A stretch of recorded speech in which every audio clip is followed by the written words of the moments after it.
Welcome back to another video. So today I'm going to be talking about how you can pass the online test.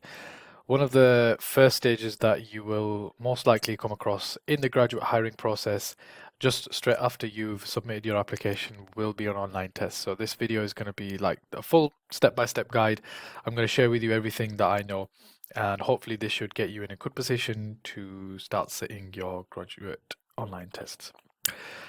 If you're new to the channel, my name is The Grad Guy. I help graduates get onto high paying graduate schemes. It took me a couple of years to get onto a graduate scheme myself. Went through lots of trial and error, and I've created a course which is called the Graduate X program. You can check this out in the first link in the description below. If you want to fast track the process of getting onto a high paying graduate scheme, or you've been struggling to get onto a graduate scheme yourself, then this is the course for you. I basically share everything I know, all the strategies that I used. It's all in the course below. Right, so how to pass the online tests? Well, we're going to be talking about a number of things in this video. First thing that we're going to cover is what are they, why are they used? We're also going to talk about the various online tests that you could be sitting and the types of online tests there are. We're going to talk about some typical formats. We are also going to talk about how to practice these tests, and then we'll finish off with what to do on the day or the night before the test and on the day of the test to maximize your chances of winning. If you just go back to number 3 there, the typical formats, this is quite an important one because it's not just all going to be the tests. You can find different types of tests, but they're also assessing you in different modes or methods. So this is very, very important to pay attention to when we get to that. But yeah, let's get straight into the first bit. So what are they and why are they used? Well, they're designed to test your intelligence and situational awareness. Graduate schemes are very high paid jobs which have lots of training attached to them, and the companies are investing in you and they want to be able to see that return, and the only way they can see that return on their investment is by hiring intelligent people. Now, that doesn't mean that if you're not intelligent, you can't get into a graduate scheme, but it will be very, very, very hard for you to do so. So, that's just the way it is. And graduate schemes, because there's so many graduates applying every single year, one of the only ways to sift the first sort of sift that they can do is to test your intelligence and situational awareness. And they do this using online tests. Now, just a quick word on that. You might be an average person. I was a very, very average person when it comes to IQ and intelligence and situational awareness, and I still am. However, you can practice your way in to a higher intelligence level by doing lots and lots of practice.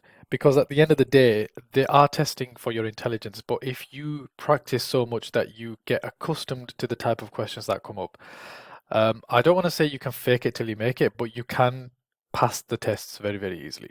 So just a thing to keep in mind, because that shouldn't demotivate you if you feel like, oh, you'll never pass the tests. There's a lot of the students in my course reach out to me and they say, I don't think I can pass the tests, and I always ask them why. And oh, I'm just not good enough. I've failed in the past. Just because you failed in the past doesn't mean that you can't pass in the future. All right. So you just need to follow the steps in this video, and hopefully you can get into a position where you can pass, and then move on to the next stages in the recruitment process. It's usually conducted under a time limit because they want to know how well you work under pressure. So that's just one thing to keep in mind. Some of the tests are not with a time limit, but most of the times there is going to be some sort of time limit which you have to work under. So just keep that in mind, that you will have to be working fairly briskly, and it gives you a chance to kind of go with your instincts rather than think too much about the questions. And they don't want you to think too much about the questions because they want to know what you would think right off the bat. Like if you only had a couple of seconds to say something or do something, what would you do? Your natural instinct comes out when you're under a time limit, and that's the reason why they put a time limit on there. It's marked in relation to the scores obtained by others or a binary pass or fail. So from my chats with a lot of these recruitment people, it seems like there's two ways of how they mark your test results. And the first is they compare your test results to the cohort, so all the rest of the people. If all of the people generally scored like bad, then they will use that and compare you to the other people. So if you got something really, really bad, then obviously they're not going to take you on. Or if you still didn't do that good in the test, but the whole cohort did really bad, and in relation to them you actually did okay, then they will actually take you forward. So that's one way of how they mark it. The other way is just they have a benchmark. So you need to get 65% or above, or you need to get 70% or above. And they let everybody through who gets more than 70, and they fail everybody who gets less than 70, for example. So those are the two ways they do it. And here's just a graph I want to show you. This is a bell curve, and you'll see this a lot in, well, in any sort of statistical data, anybody who's talking about data and things like that, you'll see this. And I'm just going to get the pen out here, and I want to show you when they are taking you through these tests. They generally, if they are testing you on the scores and comparing you to the others, which is this first one here in relation to the others, they're basically going to have something like this. So the majority of people will get a certain score, which is the average here, and they will be looking at sort of this area here. Oh, in fact, yeah. So this area here, sorry, that's kind of messed it up. This is the area that they're going to be looking at. So basically, they want the high flyers. They want the above average guys. Now, all this stuff, average and below, this is no good to them. So that's just giving you a background on how they go about these things. That is how. So basically, all the scores that you get, they'll put them all in a line. Well, the system will do it for them. They're not going to be sat there doing it manually, and they'll have something like this where it's the majority of people have got this score. I don't know, let's say 35 out of 100, right? And these guys have got 40, 50, 60. So these are the guys or the gals that they're going to be taking on, and these are the people that they want, and that's how they sift your application. So you'll find that a lot of people just get a very quick rejection on the tests because it's all automated, and don't let that put you off. Obviously, you can always try again the next year, or you can do some other methods which I share in my course, but that's how the online tests work.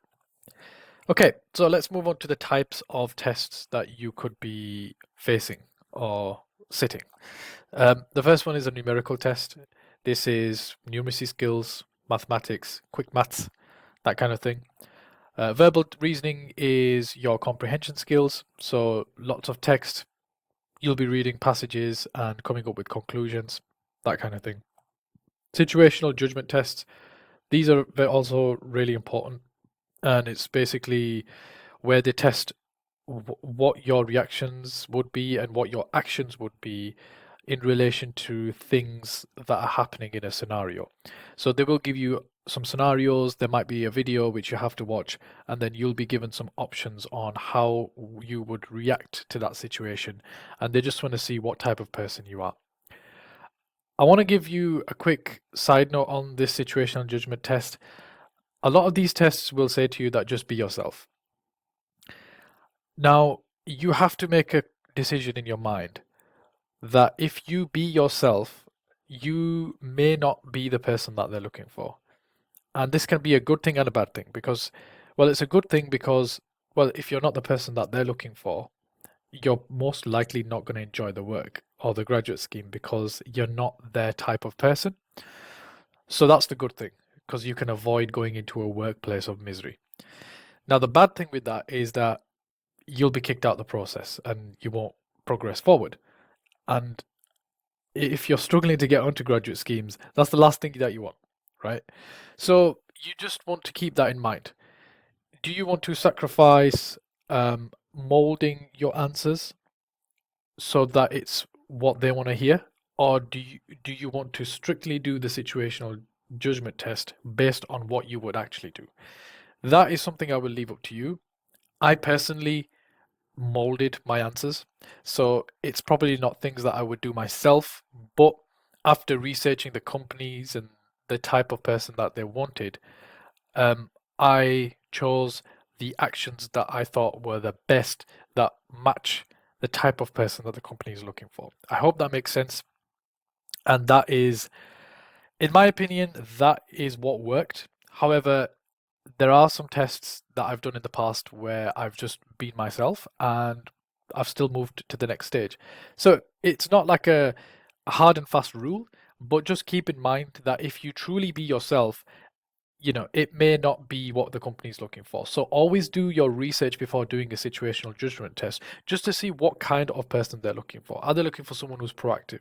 Are they looking for someone who stands up for when something's going wrong? Or maybe they're looking for someone who doesn't stand up when things are going wrong, but actually informs somebody in a leadership position rather than actually standing up to leadership, right? So there's all these little nuances that you've just got to research. And yeah, always do your research before doing a situational judgment test just to see what kind of person they're looking for.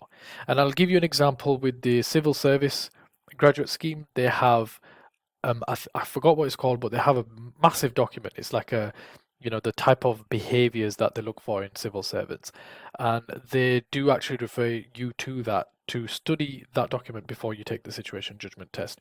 So, com obviously the civil service has that. Some companies won't have that, but they'll have information on their website. You can look for stuff like our motto or our rules, that kind of thing, just to see what the company ethics are, and you can use those to fuel your decisions in the situational judgment test. Right, so logical reasoning is another one. So this is where you are using you're using logic to come up with the answers. Most of the times, this is things like shapes and colors and patterns. So it's kind of looking through them. They might have four shapes, and then they say, what is the fifth? What is the fifth shape? What shape would be the fifth one? And they give you a few choices, and you've got to look at the pattern and then figure out that pattern and then make your decision based on that. So that's the logical reasoning. Deductive reasoning is similar to logical reasoning, but it's where you're creating hypotheses and you know things like that, quite theoretical, and basically you have lots of information and you're creating like a general assumption for it. And there's something called inductive reasoning as well, which I've forgot to mention here as well, which is kind of the opposite of deductive reasoning, where you have a general statement and you're trying to create specifics from it. But yeah, those are quite specialized tests and they're only used on some graduate schemes. So if you are going to be sitting one of these, then definitely do your research for that. You could be put through a personality test as well, just to see like what kind of person you are. Again, this goes back to the situational judgment test. You do want to be yourself, but at the same time, just be conscious of what the company is looking for if you really want to get onto that scheme. And then last but not least, you've got things like E-trait and job simulation tests. So these are tests where they'll get you to do specific tasks that might actually come up in your day-to-day job as well. And it'll be like a simulation of that job. So you might be replying to emails and things like that, and they want to see how you reply, how fast you reply, how you take information, put it into a passage or a paragraph, how you break down complex ideas into something simple, that kind of thing. So typical formats. So now those are the types of tests that you could be sitting. Well, there's also different ways that these tests can be taken, and different ways how they assess you. So very, very important to watch through this section as well. So you could be in an online test in a timed condition. That's like the basic method that they use to test you. But there's other ways as well. So multiple choice answers. This is very, very common in the verbal reasoning tests because they will give you a bunch of different options and all of the options seem right, but you have to choose an option which you would do the most. In like the numerical versions of the multiple choice answer type questions, it'll just be one thing that's correct and all the rest are incorrect. So you're it's not easier, but it's more Yeah, it's easier to find the answer in the numerical tests when it's multiple choice, because if you do your calculations and your figure is there, then you know you're on the right lines, as compared to if it's just a free text box and you just put in a number thinking is it right or wrong.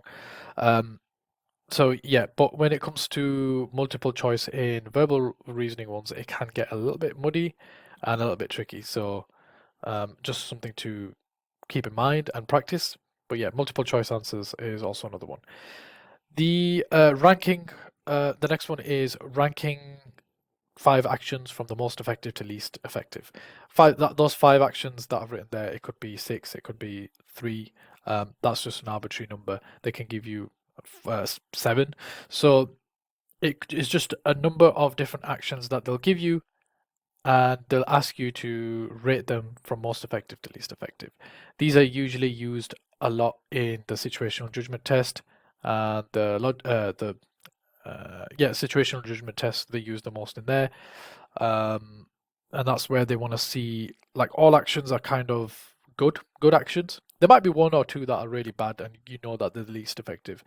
But it can get a bit confusing because you'll have like majority of the actions are actually like good actions that you could take. They just want to see which one you would take, like which one you would put as the most effective, and that's how they're assessing, what kind of person you are and stuff like that. Come up with a response to the following email based on the information that you have. So this is usually the type of questions that you'll get in the E-tray exercises. So in an E-tray, you might be on a dashboard. They'll send you like 5 emails, and you need to reply to those emails based on information that they've given you in another email. So you need to open that first email up, read all of the information, and then reply to all of the emails that are coming in, which are asking you about that information. So yeah, that's one thing you can get. Come up with a response to the following email based on the info that you have. That's just an example of the type of questions that you can get, or the way they can assess you. Game-based assessments such as Arctic Shores. So this is probably my favorite way of doing a test, because it doesn't feel like you're doing a test. It's actually quite fun to do these. So you could actually be told to play a game where you're like doing quizzes and stuff like that. And I put Arctic Shores there because that's a good example. If you just want to practice and do your research, just put Arctic Shores into Google, and yeah, you can see that game. And that game has numerical, verbal, and situational judgment tests all in one, but they assess you through the game, which is really like fun. So yeah, just a word of warning. Obviously, it is a game, but just remember that it is still a test at the end of the day. So don't get carried away with it being a game. You do have to pay attention and just treat it like a test. So how do you practice for these tests? Well, the easy answer is just to say to practice, but I'll break it down a little bit more. So, research which tests will come up on your scheme. That's the best way to practice because it's tailored to your scheme. So, whatever scheme that you're applying for, you'll be applying to a number of schemes, obviously, I assume. Um, but whatever scheme that you're looking at that moment in time, research it and see what tests are going to come up and then practice those tests. You can use practice websites. I I always say this in all my videos. I personally didn't like these because, firstly, some of them get you to pay for them, and even if you pay for them, they're not always anything like the real thing, which is just silly. So you've paid £40 or £30 for a bunch of tests, and they are nothing like the real thing. So when you come to the real thing, yes, some of the questions are similar, but the format and all of that is they can never replicate that due to, I'm guessing, due to copyright and infringement laws and stuff. So you'll never get something as close as possible to the real thing. Um, but yeah, practice websites to practice the logic and get feedback on your answers. Use these websites for that. So, just to see what level you're at when it comes to the numerical, verbal, and situational judgment um, tests. Use these to kind of get your results, because on these websites you can see your results straight away. So you can use that to improve yourself, basically. Learn to manage your time and practice answering questions under pressure. Managing your time is another thing that the testing in these online tests. It's not like a direct thing, but it's just in the background, because some of these tests they will expect you not to finish it just because the time limit is so small, but they want to see your accuracy in that time limit. So it's usually a trade-off between getting the answers right, or getting some of the questions right, but attempting all the questions right. So they have those things do matter, and they do take that as a factor in assessing you. So yeah, just if you can get good at answering questions under time pressure, staying calm, and actually doing your best in under that pressure, that will be very, very good, and it'll help you when it comes to the actual test. And practice, practice, practice. I mean, the only way to get good at these tests is to practice. You have to practice similar tests. You have to practice lots of tests. Um, so yeah, just practice using the methods above. And if you can, make a different email and get to the test stage in that graduate scheme if you can, with another email, just so you can see and sit the test just as a practice to see what type of questions come up. This is a little bit of a grey area. I mean, a lot, you know, you could get kicked out of the process for this, but I'm telling you from experience, they hardly pick that up because, well, first of all, they don't have time to look at applications and see if somebody's gone through the application twice or something like that. Just use a different email address and do it, man. I mean, it's not going to be the end of the world. The worst that's going to happen is they'll just won't let you go forward. But the best case scenario is that you can actually gain a lot of experience from that by seeing like the type of questions coming up, and you can better position yourself to go through the actual test. So yeah, that's just one thing to consider as well. So what to do before on the day of the test? Well, get a good night's sleep the night before, because the tests are mentally very, very taxing. When you do an online test, you will understand what I mean by this. They are very mentally taxing. By the time you've done the test, you've basically just can't be asked with anything else. Um, Unless you're an absolute brain bog, it will slow you down as you come to the end of it. So just get a very, very good night's sleep before, and try to get rid of the distractions. Don't be on your phone all day and stuff. Keep your mental power for that test, because you will be working at like 110% to pass those tests. So just keep that in mind. Make sure you block out at least 2 hours or more, depending on the type of test that you're doing. These things do take a while. Make sure that you have enough time blocked out. Don't have like an appointment at night or something, and try to do it earlier on in the day. This is up to you. Obviously, this is very subjective. For me, if I do stuff in the day, in the morning after I wake up, I'm fresh. If I do things in the evening, in the night, yeah, I tend to be a lot more lethargic, and my brain's a lot slower. So, obviously, if you're in uni and stuff, or you're working, you've got to take that into consideration. Maybe wait till the weekend or something. But that is something you need to keep in mind. It does take a while. Make sure you block those hours out, and also make sure you tell your friends and family not to contact you, or walk in while you're doing the tests. Always do the test on a laptop or tablet. Always use a big screen. Don't do it on a mobile phone. The games-based assessment you can do on your mobile phone, but again, I would recommend you do that on a laptop, just because you can see things better. It's just bigger. You can do a lot more things. You can use other tools as well, such as, a calculator or a percentage calculator or Excel on the side, that kind of thing, which are all going to help you with the tests. So just keep that in mind. Always use a big screen. Get feedback, such as scores for your tests, so you can improve. So a lot of these online tests will give you feedback. They might give you a report in which they tell you what you were good at, what you can improve on. So save these reports and actually use them. Use them to improve. Okay. And last but not least, stay calm. I know this is all really overwhelming, and if you haven't been through an online test, or you have been through some online tests, this can all seem really, really overwhelming. Just relax and just understand that when you get to this stage, all these things you will kind of start to do them naturally. In this video, it just seems like, oh my god, all these things I have to do, but just the first thing that you can do is just stay calm. Take it easy, relax. It's not the end of the world. There's lots of graduate schemes out there. Even if you'd fail that particular test, it's not actually the end of the world. You have other things that you can do. You can go onto another graduate scheme and do the test for that. You can try again with a different email. You can email HR and ask them to reset it for you again because, I don't know, um, you can make up some excuse, right? So there's things that you can do, not the end of the world, but yeah, just stay calm and you shall get through this. Go back, right? So these three tests here, if I can get my pen out, these three tests are the most common tests that you're going to get on a graduate scheme, right? These other three, you can get them, you may get them, you may not get them. It's good to practice them. However, these three, you will definitely get them on every graduate scheme that you go through, right? And I covered these in depth in my Graduate X program as well. So I give you examples, I give you screenshots of some of the tests that can come up and the types of tests that the type of questions that you can get and how to go about answering them. So I can't go in too much detail here, but if you want to go in detail with the tests, then I highly recommend that you check out the Graduate X program. It's going to be linked in the description below.